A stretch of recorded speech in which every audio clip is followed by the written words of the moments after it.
It started with a laugh, as most things do with MrBeast. But what came next wasn't a prank or $1 million giveaway. It was something far more personal. He leaned across the table, looked Elon Musk in the eyes and said, "What if I gave you a challenge you can't buy your way out of?" Elon smiled, intrigued but cautious. "Go on," MrBeast continued. "No tech, no money, no distractions. Just you, a Bible, and a notebook. For 24 hours. Somewhere quiet. Somewhere real." There was a long pause. Elon blinked. "You're serious?" "Dead serious," MrBeast replied. "You've been to Mars in your mind. I want to see what happens when you come back down to Earth. To the silence. To the stillness. Could you do it? Could you go without everything?" Elon's son, X, was sitting nearby, flipping through a picture book. He looked up, curiously. "Will there be stars, Daddy?" Elon looked at his son, then at the challenge laid before him. He nodded. "Okay," he said quietly. "I'll do it." And just like that, the world's richest man agreed to be alone, with no screens, no plans, and no way to control what would happen next. The rules were simple. No contact with the outside world, just a small cabin in the woods, a copy of the Bible, a blank notebook, and a pen. No cameras, no tweets, no shortcuts. As the car pulled away from the modern world, Elon stared out the window. His fingers twitched, almost instinctively, reaching for a phone that wasn't there. The hum of silence grew louder as the trees thickened and the signal bars disappeared. Inside the cabin, it felt empty, and not in the bad way, the kind of empty that makes you pay attention. A small wooden table, a cot. The Bible sat in the center, as if it had been waiting. He sat down, opened it, and for the first time in what felt like forever, Elon Musk read something not for data, not for profit, not for research, but for truth. He turned a page slowly. "Blessed are the poor in spirit." His fingers paused. He whispered, "What does that mean?" And then, from somewhere deep inside, the questions began. Questions he didn't tweet. Questions he never had time for. What am I building all this for? Who am I when I'm not fixing something? What if I'm missing the point? Outside, a breeze rustled through the trees. A bird called out. Time slowed. And inside that cabin, a man used to rockets and revolutions sat completely still, eyes wide, heart racing. Something was waking up. He didn't know it yet, but this day would change everything. And somewhere far away, his son looked up at the sky and asked MrBeast the question that would carry the story forward. "What do you think Daddy will hear when the world goes quiet?" The first hour was restless. Elon's mind, so used to multitasking and managing chaos, rebelled against the quiet. He tapped his foot. He walked circles around the room. He picked up the Bible, read a verse, then put it down. Picked up the notebook, stared at the blank page. Nothing came. He tried to distract himself with thoughts of Mars, of satellites, of his next big breakthrough. But nothing stuck. It all felt small now. He stepped outside, the crunch of leaves beneath his feet sounding louder than usual. There were no screens to light the way, just sunlight and shadows. No news, no stock alerts, no updates. Only nature, breathing without needing to be optimized. He sat on a fallen log, closed his eyes, and asked the one question he never had time to ask.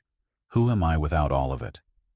Back at home, X was watching the trees sway in the wind. He turned to MrBeast again and asked softly, "Do you think Daddy will talk to God?" MrBeast didn't have an answer. "I think maybe God's already talking. We just don't always know how to listen." Inside the cabin, Elon opened the Bible again. This time, slower, more open. His eyes scanned across a verse in Matthew. "Come to me, all you who are weary and burdened, and I will give you rest." Something inside him shifted, not because he understood it fully, but because it felt like it was written for him. Rest. That word hit him like a wave. He was the man who never slept, who couldn't stop, who chased time like it owed him something. And yet here was a voice, ancient and still, saying, "Put it down, just for a while." He picked up the notebook. This time the pen moved. "Why do I feel like I've been running all my life, but I don't know what from? What if silence is not the absence of progress, but the beginning of it? What if my son doesn't need the future I'm building? He needs the father I've forgotten how to be? He stopped writing. His hands trembled. The truth was sneaking through the cracks. He thought about his son's eyes, the way they lit up at the stars, the questions he asked, the ones Elon used to shrug off because he didn't have time. Why do stars twinkle? Where do people go when they stop breathing? Is God real? He never really answered them. But now, without distraction, he had to face what he always avoided, the fear that he didn't know. He looked up, whispering to no one and everyone at once, "If you're there, help me hear you." There was no thunder, no miracle, just stillness. And yet, in that stillness, something stirred. A beginning. The second day was different. Elon woke up to silence so deep it felt like sound. No alarms, no meetings, just the slow creak of the wooden cabin, the sun rising through the trees, and the whisper of wind pressing against the windows. For a moment, he didn't remember where he was. Then he saw the notebook, open on the table, his own handwriting staring back at him like a mirror. He sat quietly and read the words he'd written the day before. They felt like they came from someone else, someone softer, someone braver.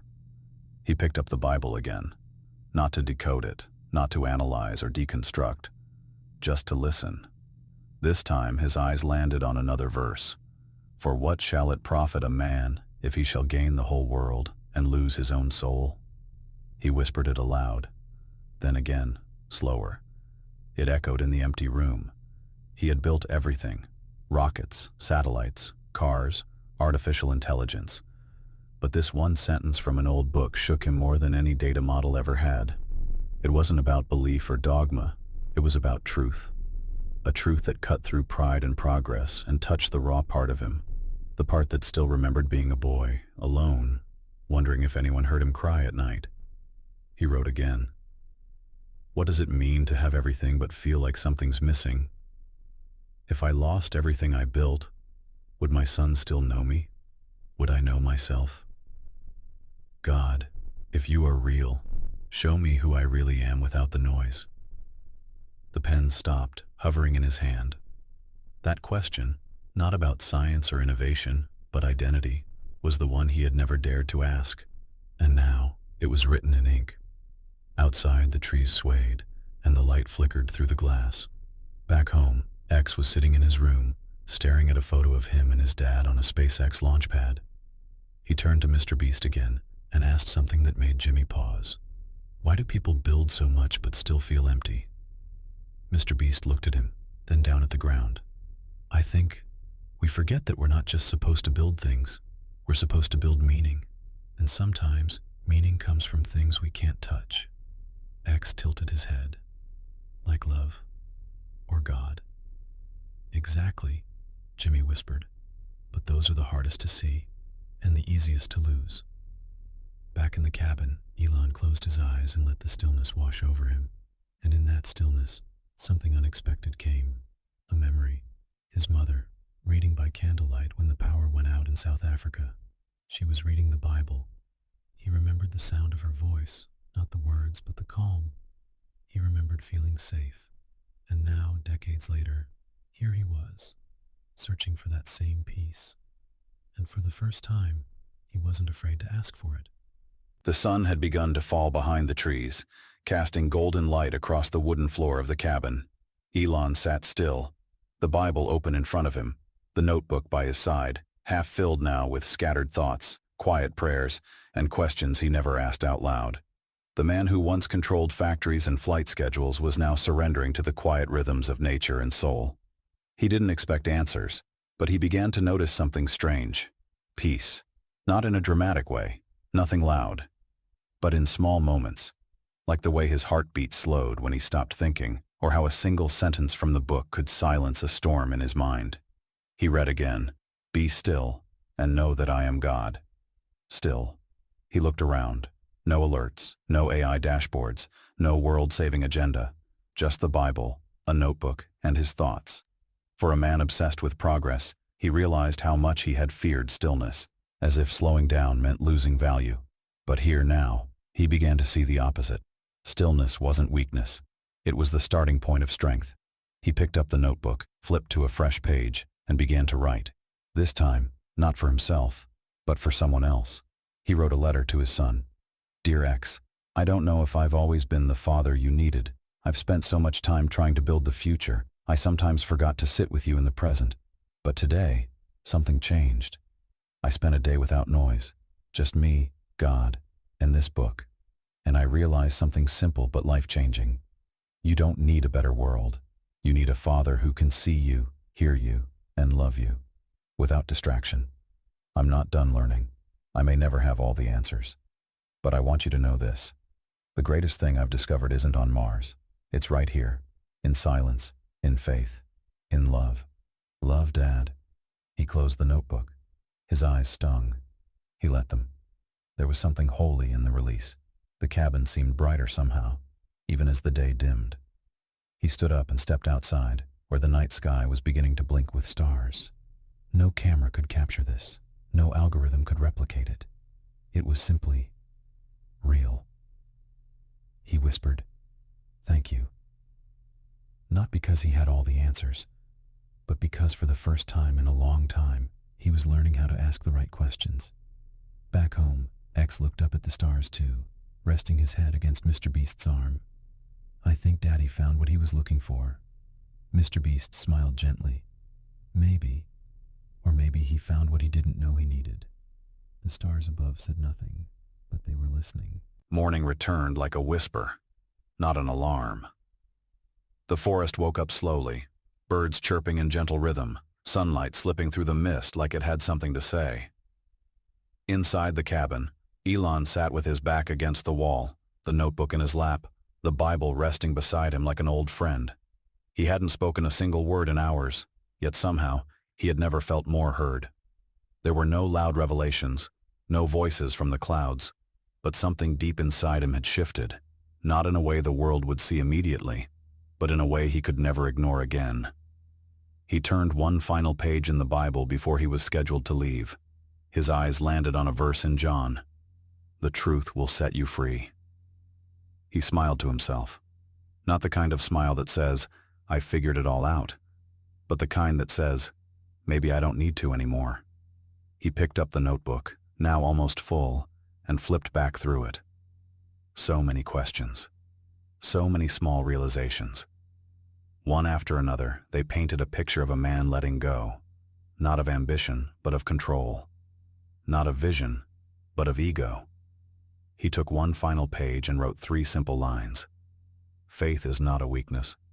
Silence is not a void. And love is not a distraction from purpose. It is the purpose. He closed the book, placed it beside the Bible, and stood. It was time to go. When the car arrived to take him back to the world of satellites and shareholders and spotlights, he stepped in quietly.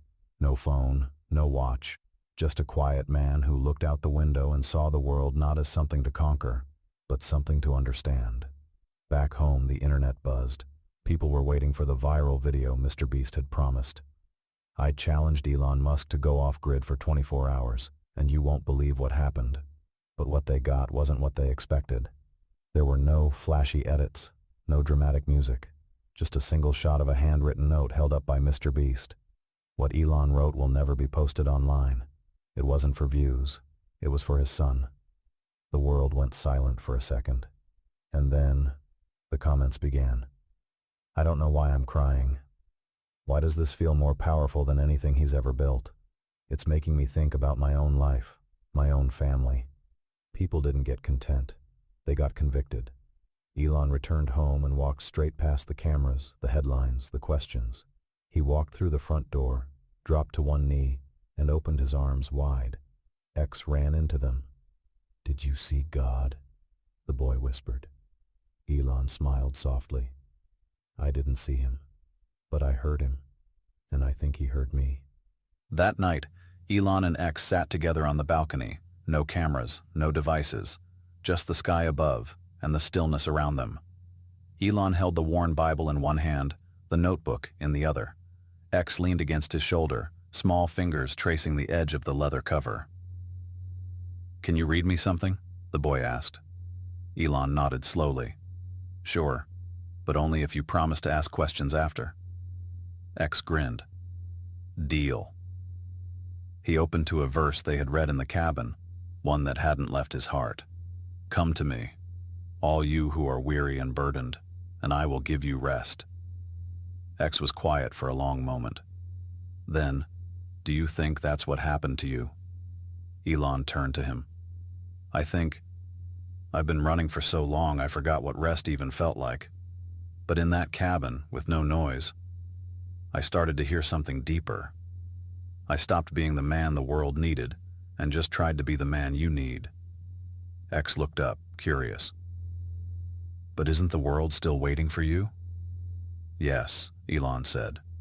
But maybe what the world really needs, more than rockets, more than money, more than progress, is people who remember how to love, how to listen, and how to believe. He handed the notebook to his son. X flipped through the pages, wide-eyed. You wrote all of this? Elon smiled. I didn't plan to, it just came, like I wasn't writing alone. Do you think God was helping? I think he was waiting, Elon said, not for me to do more, but for me to stop long enough to hear him. A soft breeze passed through the trees. The night didn't need to say anything. It had already said enough. Later, Elon walked into his home office, where a whiteboard once filled with equations now stood empty. He erased the last formula, paused, and wrote one word in the center of it all. Still. Not a resignation, a revolution. He didn't stop building. He didn't quit the world, but he led differently, slower, wiser, more grounded. Boardrooms heard him talk about presence, not just profits. Conferences saw a man who quoted scripture not to preach, but to provoke deeper thought. People started asking different questions. Can you be the smartest man in the room and still believe in something greater than yourself? Can you build the future and still sit still long enough to feel peace? Can faith live in the heart of a scientist? And Elon's quiet answer, time and time again, was yes. But not because of data, because of silence, because of one challenge from a curious YouTuber, because of one old book and one blank notebook, because of one boy who asked, "Do you think Daddy will talk to God?" The real challenge wasn't about shutting down tech, it was about waking up the soul. And when Elon finally met the world again, he didn't come with a new invention. He came with something rarer, a still heart, a listening ear, and a quiet faith. One the world didn't expect, but desperately needed.